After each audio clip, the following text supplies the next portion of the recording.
week, the icon David Bailey, Peter Doyle, Matrix Concepts, and later Jeremy Showtime McGrath.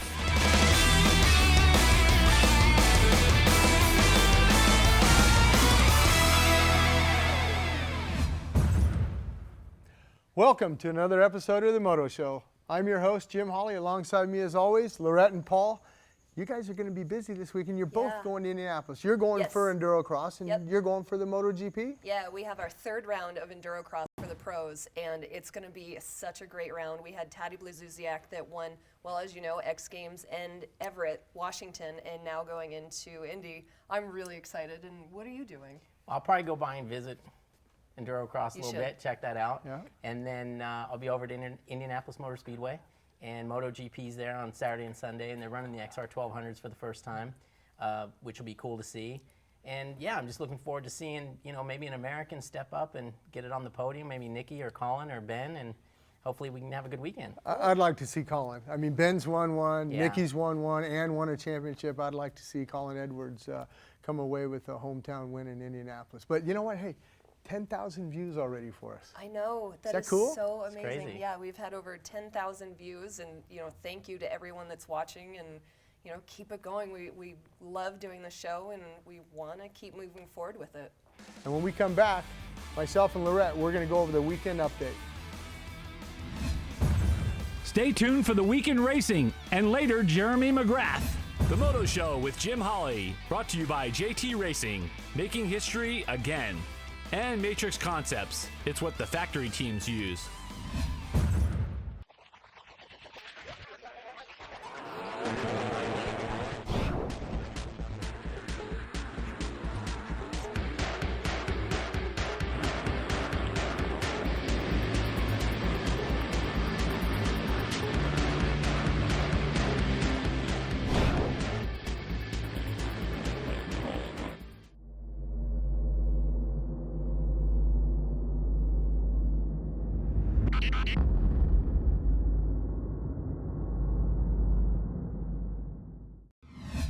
Once again, let's go around the world for the weekend update. Yeah, there's a lot going on. We're going to start off with the British Grand Prix of Motocross here, and you're going to see the MX-1 start as they run it down into that first turn.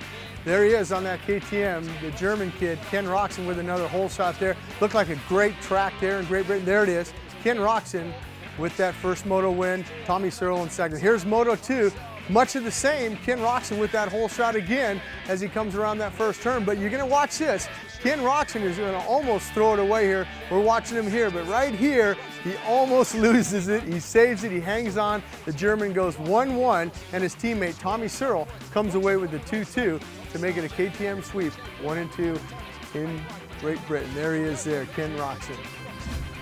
Let's check out the MX-1 start here, and the man who went wire to wire on that Kawasaki 377, Christophe Pourcel. You're going to see him come around that finish line. Christophe Pourcel wins that first moto. But the second moto, here we're going to see the start of that second moto. A little bit different in that second moto there. We're going to have a crash here coming up here, and you're going to see Billy McKenzie get into the Estonian Tunnel Liak here, and we're going to show it here real quick. But first, we're going to show you that Christophe Pourcel gets off, and now watch the reigning champion here. That is going to be Caroli. Antonio Caroli gets off there, but watch this next crash coming up. You're going to see it right here. Billy McKenzie, bam, lands right on Tunnel Liak, and they're going to start this thing all over again. And that was a blessing for Caroli as well as the man Christophe Pourcel. They needed those because they had a problem. But there it is. Caroli comes away with a 3-1 for the overall. Pourcel was a second there with a 1-3. Round 7 of works moved to the beautiful northwest, but tragically, on the way up to Washougal, the works trailer burnt down to the ground. Everything went with it. Computers, transponders, papers, everything. But, as you're gonna see, when the gate drops, it's Mike Brown that grabs the hole shot. Look at this absolutely beautiful hole shot coming from 311 Mike Brown. But unfortunately, he had to retire to the pits with mechanical problems, which gave Kurt Caselli the lead and the overall win over Saturday and Sunday. Pulled off. I was kind of riding. I thought I was in second, and I guess when I crossed the finish line, I knew I won it today. But no, it was still good. Team's working hard, and Yeah, it's been a good weekend. Let's move on to the land of the rising sun, where this was the round of the FIM World Trials event here, and it looked like it was pretty wet. I mean, how to deal with these rocks and stuff. These guys are amazing, the mud, everything. Look at the way they position their bikes here. Watch this Japanese official here helping them here. I don't know, is he gonna make it? He made it there. Watch this guy. He jumps over, jumps down. He makes all the rocks really good, everything's good, and then doop, doop. Gabbed his feet a little bit there, but the man of the hour was the man from Spain. Gives a little look back there, Adam Raga. Yes, I'm very happy with the victory of today. It has been a really hard day. Sections were really muddy, and I've been riding good from the start. The first bike was off the line at 5:45 a.m. for the longest race in America, the Best in the Desert, Vegas to Reno. It took 9 hours and 39 minutes to do 552 miles, and it was Shane Esposito and Chris Brown, who was his co-rider, who took the win through the desert. You know, Lorette, I heard when Chris handed over the motorcycle to him for that last 200 miles for Shane to go on, when he came across the finish line, that tire was completely bald. Shane Esposito from Carson City, Reno area, that last 200 miles, he knows how to get across that desert fast. Yeah, I don't even like to drive 552 miles in a car, let alone on a motorcycle in the desert. Let's move on to Peoria, Illinois for the TT there, and what some great footage we got here from Flat Track Live. You're gonna see here, that's Sammy Halbert following the man who won it 7 times. This guy's won this race here at Peoria, and that's Henry Wiles on that Kawasaki. Watch some of these starts here. These guys are gonna run it in just a little bit deep, and they're gonna get a little bit overzealous going into that first turn. You're gonna see a couple little crashes here. These guys were up and okay, but what a good event. At Bonneville Speed Week, there is a new record trying to be set. Carly and Erica Cobb and Laura Klock are trying to be the first daughter-daughter-mother trio in Bonneville land speed racing history to go 200 miles per hour on the same bike. At Speed Week, the ladies hit 187 and 182 miles towards their quest. Good luck, ladies. When we come back, the Supercross champion, David Bailey. For 40 years, we've always had that responsibility of covering everything. Supercross, motocross, off-road. Huge fan of MotoGP. You find your name in the back and you say, hey, I'm in cycle news. I mean, when you see it in the format that it's in now, you're just like, wow. The photography is exceptional. It also allows us the use of video. I've got it on my phone, my iPad, my computer. When you're finished reading Cycle News, you really know what happened. Welcome back. Our next guest here on the Moto Show, personal friend of mine, he's done it all, man. This guy's won a lot of championships. He's won the triathlon in Hawaii. He's been broadcasting for Supercross for a number of years with Art Ekman. This guy's done it all, but now he's working for JT designing things. David Bailey, welcome, man. Thanks. Good to see you, man. How you been, man? Thanks. You've always been into designing. I mean, most people don't know this, but I remember when we were in Japan back in the early 80s, you and O'Mara, you guys would be sketching what the new bikes should look like and the color scheme of your outfits and things like that. And I kind of always picked up on that because I suck with a pencil. Yeah, so did Johnny. He was just watching. I remember that. I remember trying to draw something. And you know, I mean, I drew in school, but where it really hit me was when I signed with JT. I went down there to just figure out what I was going to wear, what color, and heading into the '83 season. And I saw a boot that Chris Dawson, the designer there, was drawing, and it was just with markers. It wasn't computer. And I was so inspired. It was so cool. He just made this look like a real boot, just with, you know, the angle with the felt marker. And to me, that was like watching somebody ride cool. You know, there's some people that can ride, there's some people that can ride. You're like, man, I want to get a bike and try that. And so I was inspired by those guys. And then because I wore the stuff, it was fun to kind of work with them for a while and come up with how I looked out there. Right. So you're over at JT now. You've come full circle. I mean, you've won championships with JT outfitting you out from head to toe. I remember that new helmet they came out with when John Gregory and Rita were running it. But now you're working for totally new people, and you're over there designing. Yeah, it's pretty neat. I mean, you know, when the guy called me that's bringing it back, I just remember I was packing up and heading to the Ironman in 2009, and I just, you know, he was talking about JT's coming back, and he was going to bring these other guys on board, and, you know, like the awesome ad you see in Racer X, all these names, and I'm like, how are you going to, you know, who is this? You know, which one of my friends is messing with me right now?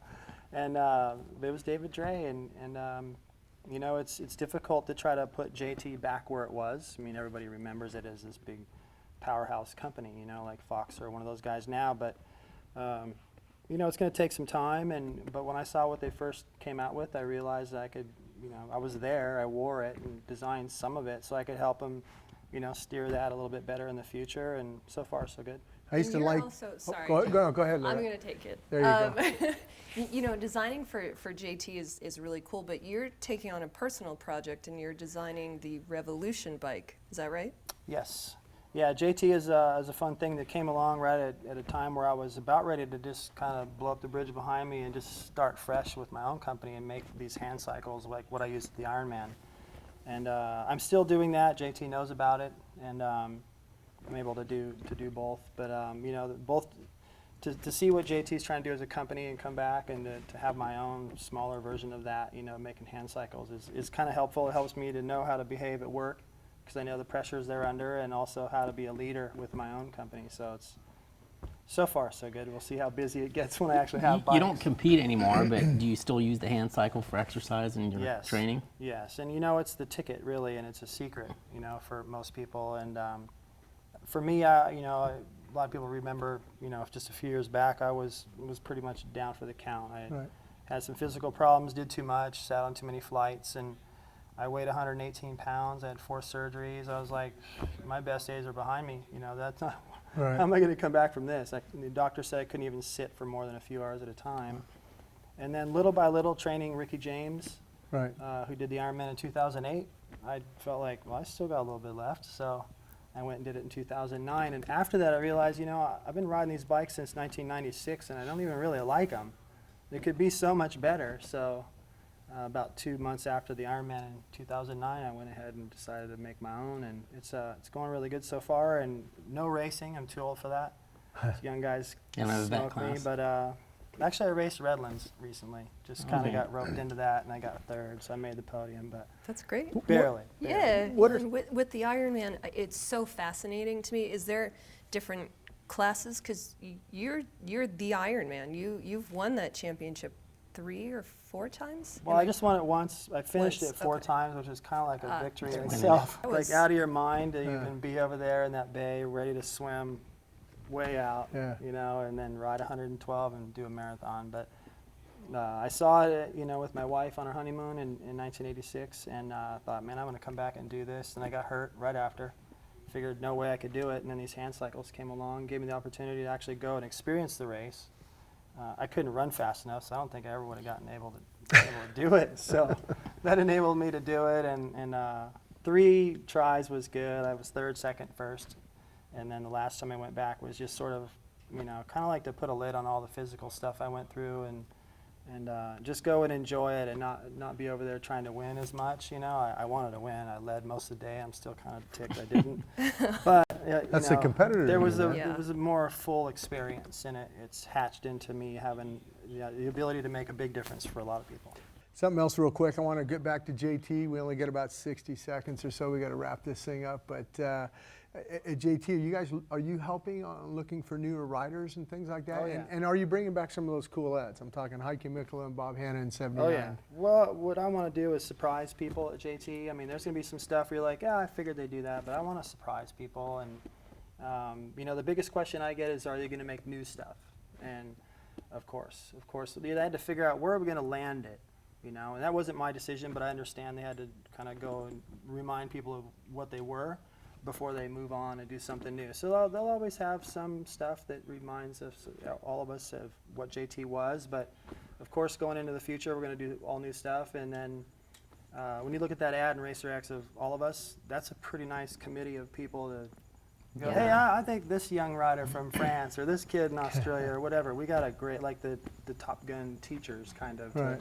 Whether we groom them or picky about the product or you know, finding these riders in the first place, then I think we got a great team assembled to put together the new era of JT. So do you sit at an art table, or are you using a computer? Sometimes, you know, I'm pretty much just steering right now, but we're just adding more and more people as we go. But I've been actually doing some of the designing myself, but I like to back up on that and just kind of point to what I like. All right. Well, David, I want to personally thank you for coming on the show. Yeah, my a personal friend of mine. We've rubbed elbows a long time all over the world, but David, thanks for coming on the show. Up next, Peter Doyle, the Yoshimura Suzuki team manager, as well as the crew chief for Blake Young. He's already got 7 with Matt Mladen. He's trying for another one in a couple weeks with Blake Young. Coming up, Peter Doyle from Yoshimura Suzuki talks about Blake Young's quest for a championship.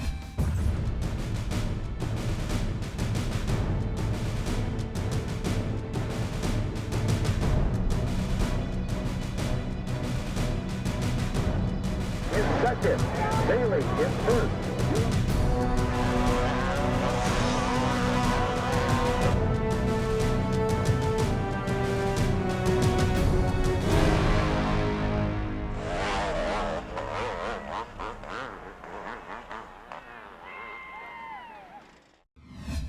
Well, that was pretty cool, Lorette, that David came by. It's always good catching up with that guy. Yeah, real cool.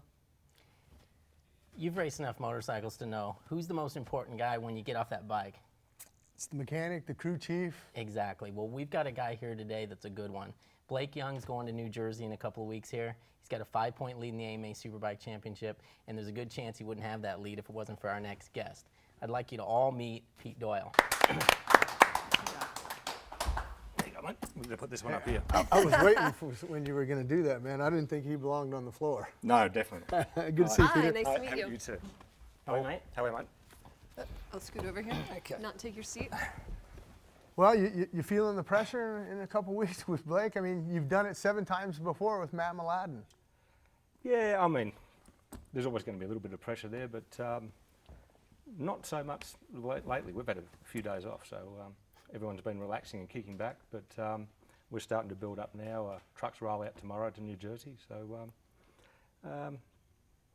yeah, we'll cross that bridge when we get there. Do you keep in touch with Matt Mladen and maybe have him give a call to Blake? I mean, you know, when Matt and you guys won your first championship, you know, does he call Blake and talk to him? And Yeah, they speak a bit, and yeah, they got along quite good. They were teammates, obviously, in 2009, and Blake was the newcomer to the team, and Matt sort of took him under his wing a bit. You know, he likes him, he likes that personality, and they get along pretty good. Pete, you have 7 championships with Matt Mladen, and like Jim said, and Paul, you're 5 points away from nailing your 8th championship. Is it as intense as the first one was? Does each championship mean something different to you? No, I mean, I sort of go out there, it's a race by race. If you're fortunate enough to be in the position to win the championship at the end of the year, that's great, and that's usually your aim, but you're not thinking about that at the first race. First to go out there and win that race. Two different guys you've worked for, though. I mean, 2 different personalities. I'm talking with Matt and Blake. It's like night and day.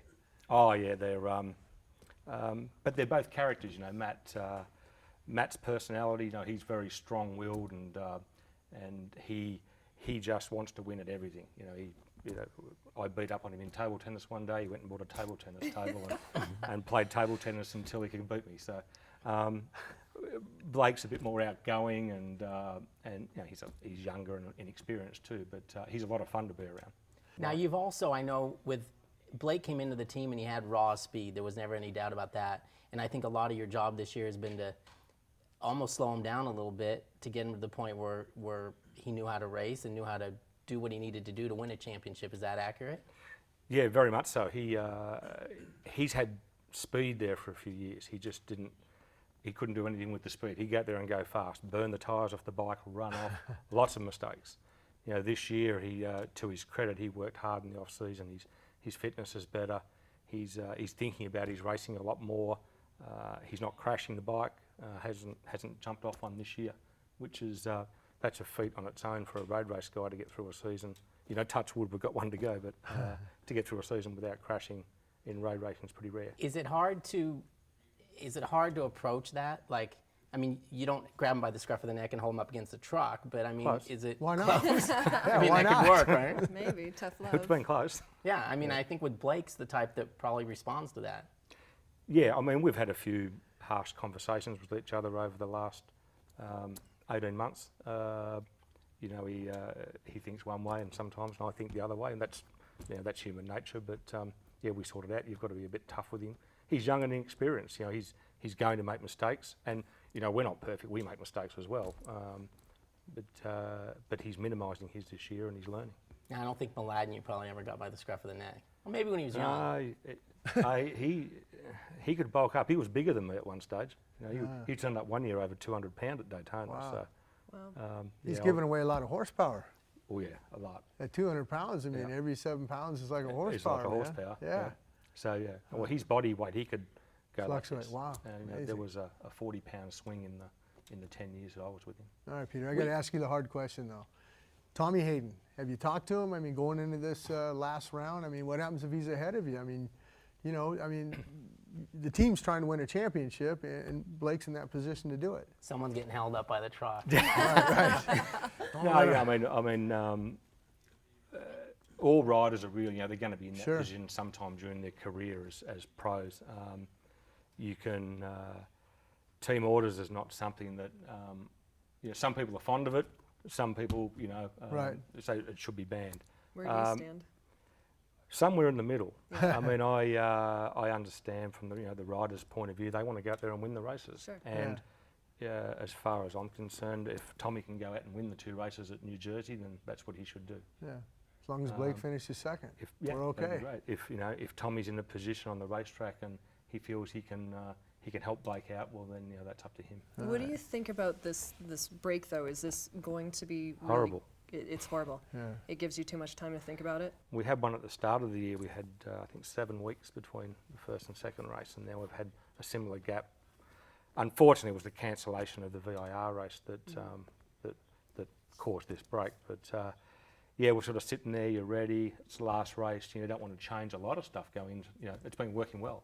Yeah. Why would you want to change a lot? So you can only polish so much. You can only polish it so much. Yeah. So. Well, Peter, we want to thank you for coming on. I appreciate you coming on and everything, and good luck to you guys. I mean, it sounds like a challenge. You got a young rider that you're trying to mold and trying to be the next Matt Mladen. You guys had great success.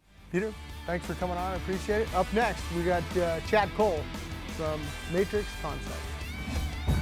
Chad from Matrix Concepts and a special call-in when we return. Your typical road atlas will tell you how to get from point A to point B, but it won't tell you which way is the most captivating if you're on 2 wheels. A Butler motorcycle map does just that. Our maps show the best segments of road, and every road segment detailed in our maps has been ridden and rated by an owner of Butler Maps Incorporated. You also get the quality and durability of a waterproof and tear-resistant map that'll fold time and time again. The experience is as much in the journey as the destination. Butler Motorcycle Maps. Welcome back. This next guest we got coming on, I've known his dad when Eddie Cole started Answer Products, and then from there he sold it, went to 661, but now he's in conjunction with his son's Matrix Concepts. I want to introduce to you guys Chad Cole. What's up, man? Thanks for coming by. Hey, how's it going? Thanks Good to see you, man. Yeah, it's good to see you. I noticed you buttoned up the shirt. Usually you run it a little bit down. What's going on, man? You guys got a lot of new product going on. Yeah, we're just working away. We have a new project with my dad, and he's helping me and my brother out. He's our coach, and we're trying to do some stuff in the garage necessity business, and it's going really well. How is it working with your dad, though? I mean, I know I have kids, same thing. I try to teach him, and so, hey, this is the road you take. I mean, you guys button heads a little bit, or? Well, I mean, yeah, it's... Because we're old school, me and your dad. No, I know, yeah, and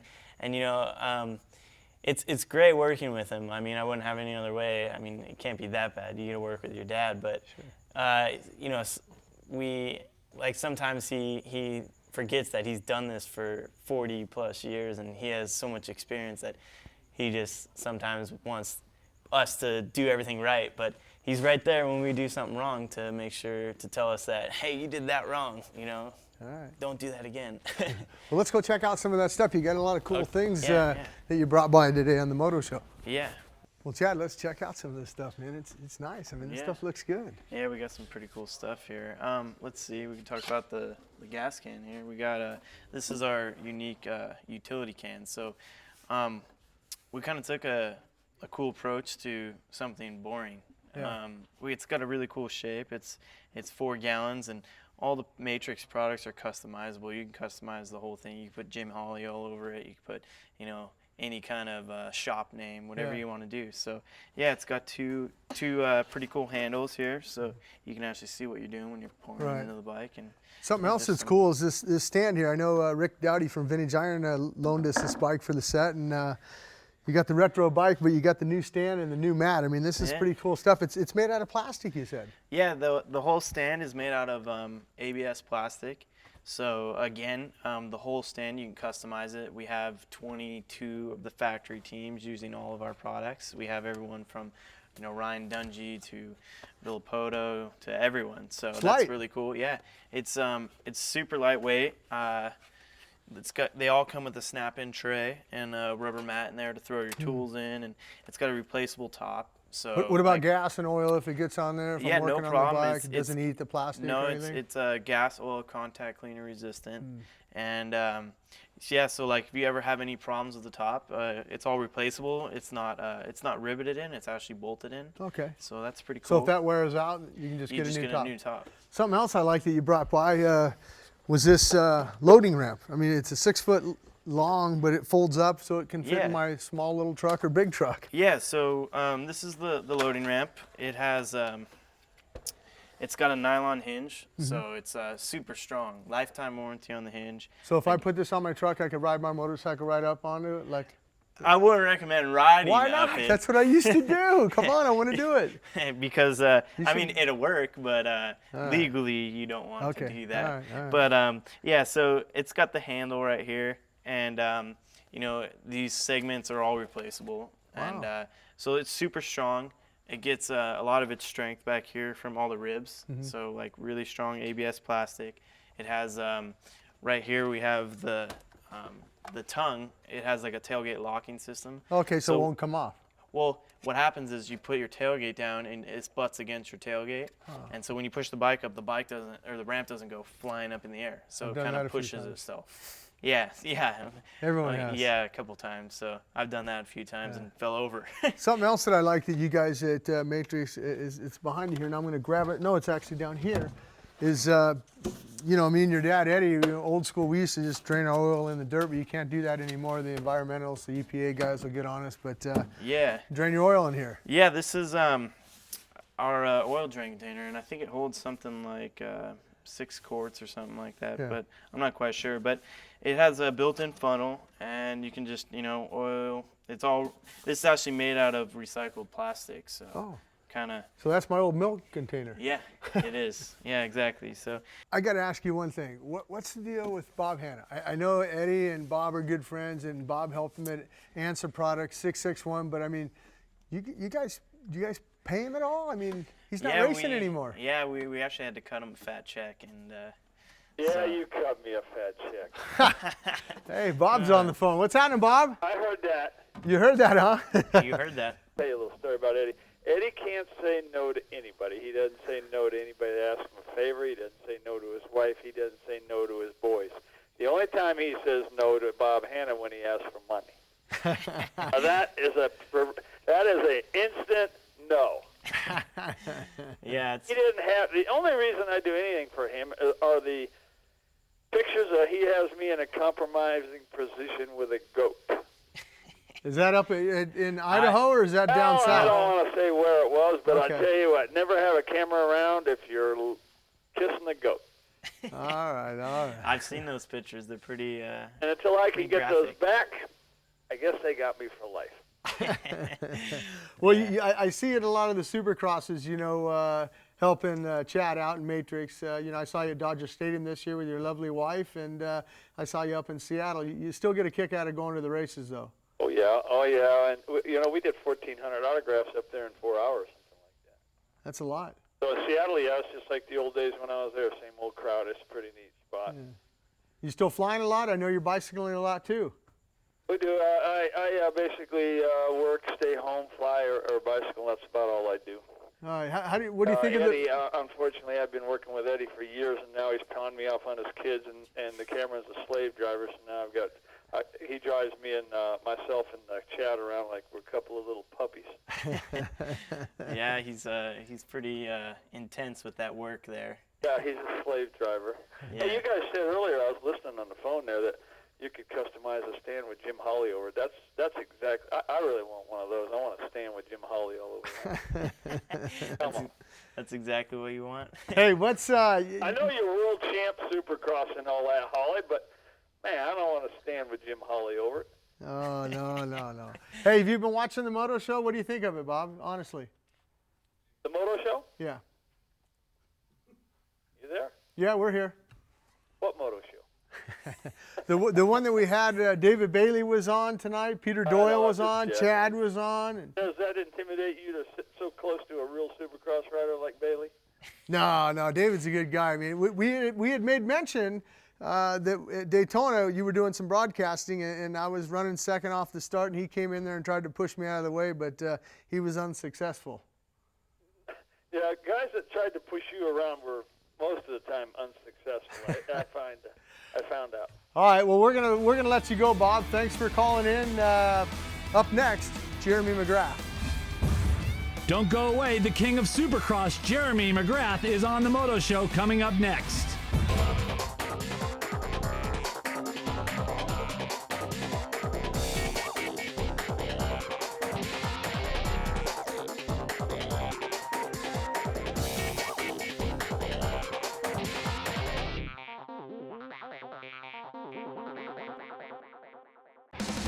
The Moto Show with Jim Holley has been brought to you by Husqvarna Motorcycles, Ride More, and Butler Motorcycle Maps. Welcome back to the Moto Show. We know that you've been waiting all night to hear from this guest. Jim, one of our favorites, 72 Supercross main event wins, 7 Supercross championships. Welcome, Jeremy McGrath. Hey, you made it. Yeah. Thanks for coming on, bud. Good to Thanks see you, bud. Thanks for having me. Hi. Good to see you. Good to see you. Seeing you again. Good to see you. So, Jeremy, I'm going to start right in on you. All Okay. right, let's do this. We got some serious business to talk about that started in 1993. Motocross to Nations. You were racing against a really fast, really handsome man named Kurt Nickel. I would like for you to talk about that. You know what?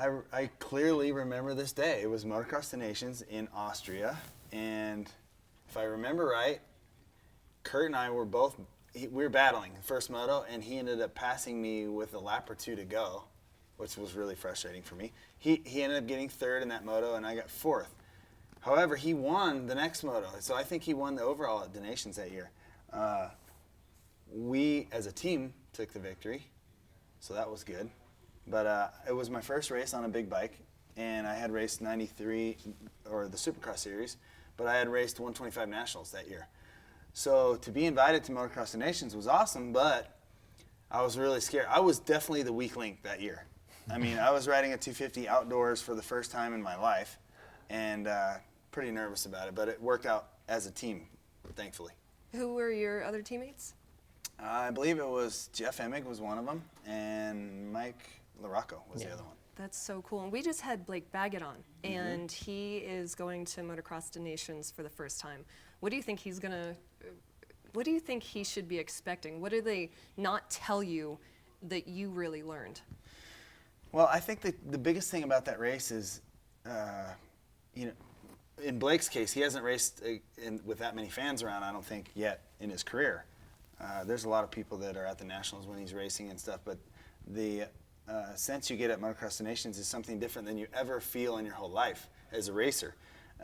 One thing he will get is the camaraderie feel from the U.S. Fans, of course, that go there, and the riders. There's no other weekend in your life racing that you feel so close with guys you normally would race against. So it's an experience like none other, and he's going to love it. That's so cool. Something else he's going to have to deal with that you've had to deal with is this is the first time he's going to Europe. I mean, the food, the jet lag, all that. I mean, combined with being a representative of the U.S. team. Yeah, I think obviously he's probably flattered to be on the U.S. team. I mean, it's an amazing thing when you get picked for that.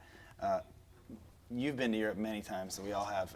It's a little bit of an adjustment, and hopefully they go a little bit early. He can get adjusted to it. The food these days is not so bad, but it is different. It's not like racing at home. The money's easy. When you're that kid, sorry, Jim. When you're that kid, are you just scared of screwing up? I mean, that year you talked about, you're the weak link. Were you just scared of messing things up? Oh, I was definitely scared. I mean, I knew going into the race I was the weak link, and I mean, the pressure was on me. I mean, my two teammates were excellent outdoor riders, and here I was, didn't even really know why I was there. I was a Supercross rider at that time, and that's what I concentrated on, and it wasn't until later where I really focused on being good at both events, motocross and Supercross. All right, I got to ask you a question. You went on record earlier this year, and the success you've had racing, you had your own team and everything, but you kind of thought maybe Chad Reed was a little bit crazy for starting his team this year. I wanted your thoughts on that after the success that he had. I am amazed at Chad's success that he had this year. It was it seemed like to all of us, really, it was a 12th hour decision. I mean, he didn't, and look, I was on record saying, look, I think he's crazy, but he really did a great job. I mean, I think Chad Reed this year has turned me back into a Chad Reed fan. He's really done a good job with the support he got from Honda when our guys got hurt. He's done an excellent job, and he has to be patted on the back for that. I gained a lot of respect for him, not that I didn't have respect for him because of the championships that he's won, but I mean, he basically could have, said, I'm done with racing. I've got a kid. His buddy passed away in Australia. Sure. But for him to make that sacrifice and start that team, I thought that was honorable of him.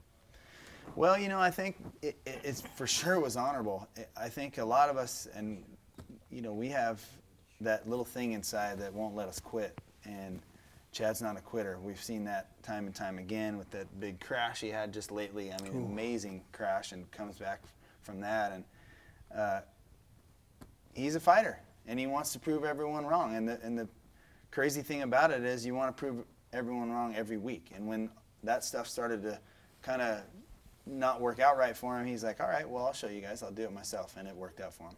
One thing that's kind of cool about you, you stay involved and not just involved from watching. I mean, you're out there doing it. And you told me earlier you're still involved in the testing and stuff with Supercross and motocross. Is that, I mean, it's obviously something you really enjoy doing. Yeah, and I've always said this, I think that one of the keys to the success of my career is the passion I have for my dirt bike. I mean, I love riding my motorcycle more than anything in the world. And I think it's really easy to stay involved. As long as I can keep myself in shape, where I can ride and I have so much fun doing it, where I can make myself useful. It's great. I mean, I get to ride a few races a year, races like Mammoth. I just got home from Powder Mountain last weekend in Utah, which is a great event. And you won. Killed it. Yeah. Killed it. I won the event, which was good, and it was in the regular pro class, not the vet class. So let's get that part straight. Right. Even though I will be 40 in a couple months, I still don't. 40-year-old Jeremy McGrath, who would have thought that? Yeah. Try not to mention that too much. But anyways, I don't feel it. So things are good. I mean, I have a great time testing for Honda. I get to ride factory bikes, get to work on stuff throughout the week, help them with development of the race bike, and work with the riders when they need a hand. So things are going good. And now you got 4 wheels. You've embarked in a off-road truck racing career, and you've had some success in there.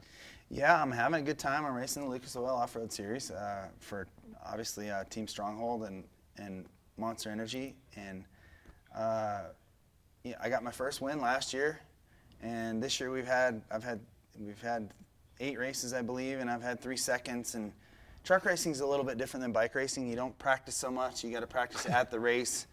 The trucks are really expensive. You need 4 or 5 guys to go out and help you with that.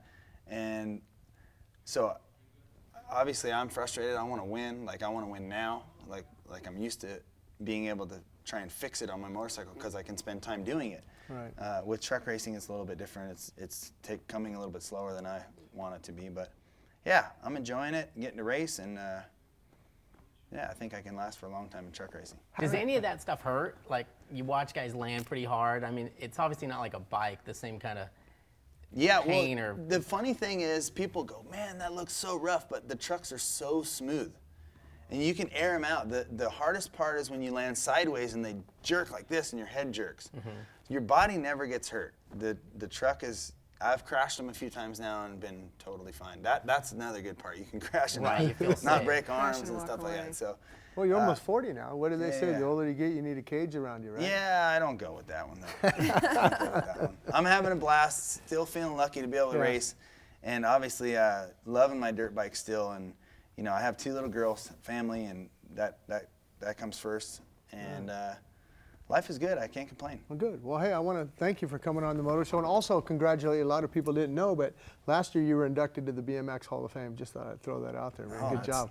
3 Hall of Fames now. Yeah, 3 of them. Nice. Sweet. 3. Yeah, Thanks thanks for for coming.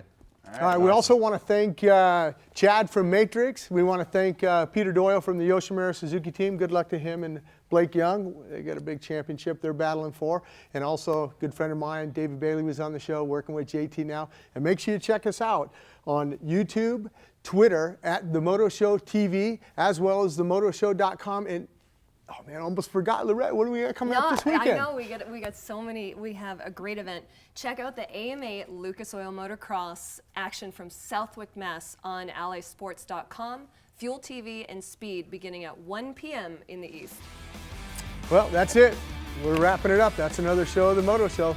Thanks for tuning in. Set decorations provided by Autograph Collectibles. Visit them at signedandauthentic.com. Also, Pacific Panel Products and shop.retro.net.